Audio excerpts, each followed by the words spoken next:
dalam darahku mengalir darah Rasulullah. Nanti getihmu diperiksa. Tidak ada jalan lain, terima saja ente bukan cucu Nabi.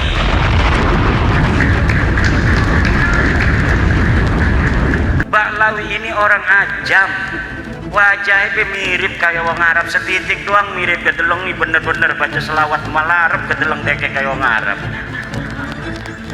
Bukan, mereka bukan orang Arab dan mereka bukan keturunan dari baginda kita Nabi besar Muhammad sallallahu alaihi wasallam. Di dalam kitab-kitab sejarah kedustaannya ini terverifikasi di dalam kitab-kitab nasab.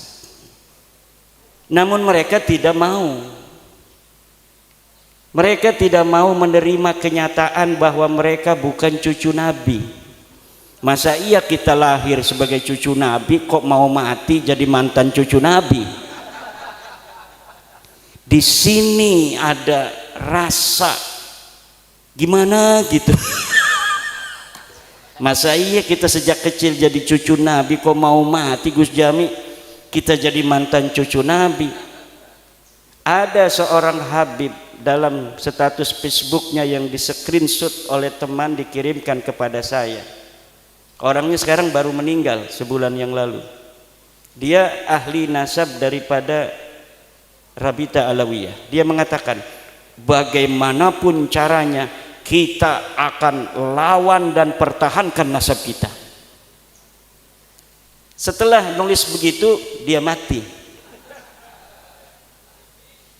Siapa? Saya nggak ngomong nama ya. Langsung mati. Jangan macam-macam dengan Wali Songo. Jangan macam-macam. Kenapa? Karena apabila sesuatu kasyful astar telah terjadi, maka tidak ada satu kekuatan pun yang mampu untuk mencegahnya. Kalau orang berani untuk berdiri tegak ketika ada bulldozer, maka dia akan terlindas oleh bulldozer. Siapapun dia, kalau Allah sudah berkehendak. Dan ini nampaknya Allah betul-betul sudah berkehendak. Apapun fitnahnya, apapun framingnya, setinggi apa dia pangkatnya hari ini, yang mau membela nasab yang telah menyakiti Rasulullah Muhammad sallallahu alaihi wasallam itu beratus-ratus tahun, dia akan ikut terbantai oleh kedahsyatan kehendak Allah Subhanahu wa taala. Ini yang saya rasakan, yang saya pandangi, yang saya sendiri itu tidak menyangka akan seperti ini. Dan setiap langkah itu diberikan kemudahan oleh Allah, karena bukan Imaduddin yang mau, bukan Gus Jami yang mau, bukan Gus Abbas yang mau, bukan Gus Sukhairi wong bodoh yang mau. Wong pinter pun tidak bisa, apalagi cuma wong bodoh.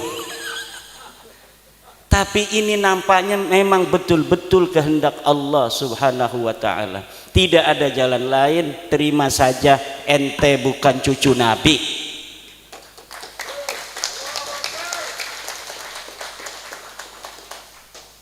Terima saja. Kalau tidak terima, bahaya. Bahaya. Secara ilmu nasab sudah terbukti. Mereka menisbatkan diri kepada Ahmad bin Isa yang ada di abad ketiga, keempat. Menurut versinya mereka keempat. Menurut versi saya sebenarnya beliau hidup di abad ketiga. Tetapi menurut Ba'alwi dia wafat 345 Hijriah. Menurut yang saya baca tahun 243 beliau sudah berumur 20 tahun ada di Madinah Al-Munawwarah. Berarti ketika wafat 345 ini orang yang bernama Sayyid Ahmad bin Isa sudah berumur 131 tahun. Dan itu walaupun mungkinat indallah, tetapi nadirul wujud. Itu masuknya kepada syad mukhaliful qiyas wal isti'mal. Itu orang berumur 130 tahun, kemudian dia berhijrah 317 Hijriyah pada umur 100 tahunan. Ngapain dia berhijrah dari Basra umur 100 tahun? Bentar lagi mau mati. Orang-orang yang suka merantau juga kalau udah kerasa tua umur 60 tahun banyak yang pulang tuh kalau orang Banten. Orang Banten itu orang yang rantaunya rantau palsu. Dia ke Jakarta tuh sampai tua, kalau mau mati kerasa pulang dia.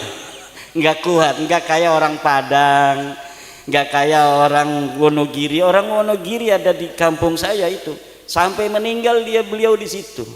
Kuat, tapi orang Banten itu memang begitu. Dia ke Palembang tuh, banyaknya ke Palembang, ke Jakarta. Tapi kalau udah umur 60-70 tahun dia pulang, nyari-nyari makam yang masih kosong. Pengen dimakamin di kampung. Nah ini ada orang umur 100 tahun katanya hijrah pada 317 Hijriah. Namanya Ahmad bin Isa.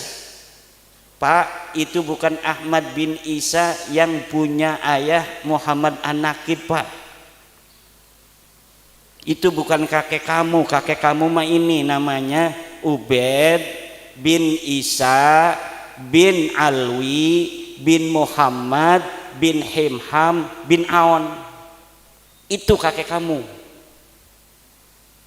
Bukan Ahmad bin Isa yang cucunya Nabi Muhammad sallallahu alaihi wasallam. Ini kitabnya ada, Tuhfatuz Zaman. Ini ada kitabnya Al-Ansab Al-Ahdaliyah, karena mereka dengan Bani Ahdal itu sepupu, kakeknya satu. Masa kita sepupu satu kakek dari garis ayah, dari kakeknya ini ke barat, ini ke timur? Nggak mungkin.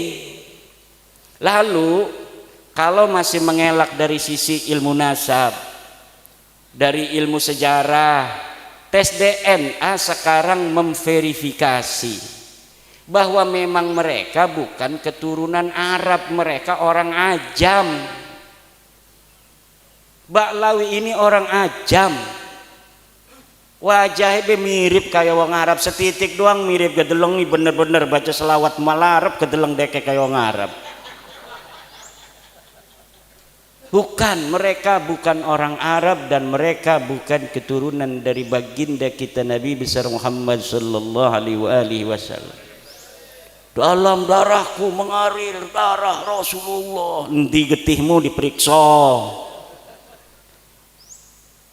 Batur-bature dulur-dulure wis diperiksa 180 wong ning Yaman wis diperiksa. Ya kabeh haplogrupe G.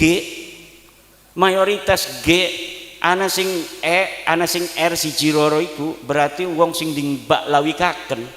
Dudu baklawi karena wong gedean bengene iku dibaklawi kena. Padahal dudu baklawi, kayak Wali Songo dibaklawi no.